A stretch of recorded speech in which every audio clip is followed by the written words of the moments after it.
कन्काई झापाको माइमेला कतिजना चाहिँ जानुभएको छ।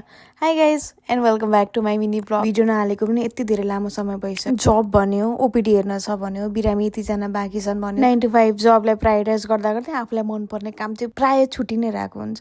यसपालिको माइमेलामा लास्ट इयर भन्दा भिड अलिक कम्ती हो कि जस्तो लाग्यो। सो आज चाहिँ माघे सङ्क्रान्ति अनि मौकामा यसो बाहिर निस्क्यौँ न त घुमघाम गर्न भनेर म चाहिँ फ्यामिलीसँग बाहिर निस्केँ। अनि हरेक मेलामा यति धेरै कलरफुल छ अनि किन्न पनि सबै मन लाग्ने। यो चुरा हेर्नुहोस् न, यति राम्रो चुरा, ओन्ली 100 रुपिस रहेछ। अनि मैले 2-4 मैले किनि पनि हालेँ। यति राम्रो देखेको हेर्नु न। केटी मान्छेलाई जे पनि चाहिने भनेर सोच्नुहुन्छ होला, तर विन्टर कलेक्सन पनि कति धेरै राम्रो। Long coat, shirt coat, everything was there. अनि हामी लाग्यौँ गेम सेक्सनतिर। अनि गेम सेक्सनमा सबै कुरा थियो। हामीले चाहिँ रोटेपिङको मात्र टिकट गर्यौँ। मैले चाहिँ बन्जी जम्पिङ, प्याराग्लाइडिङ सबै गरेको छु, त्यही भएर मलाई चाहिँ रोटेपिङ खेल्दा खासै डर लाग्दैन। तर मेरो बहिनीलाई चाहिँ एकदमै धेरै डर लागेको थियो। मेलाको मेन गेटको ठ्याक्क अपोजिटमा चाहिँ यहाँ फ्रीमा चिया बाँडिरहनु भएको थियो सुरुङ्गाको एकदमै रेस्पेक्टेड फ्यामिलीबाट। उहाँहरूले एकदमै धन्यवाद मिठो चियाको लागि।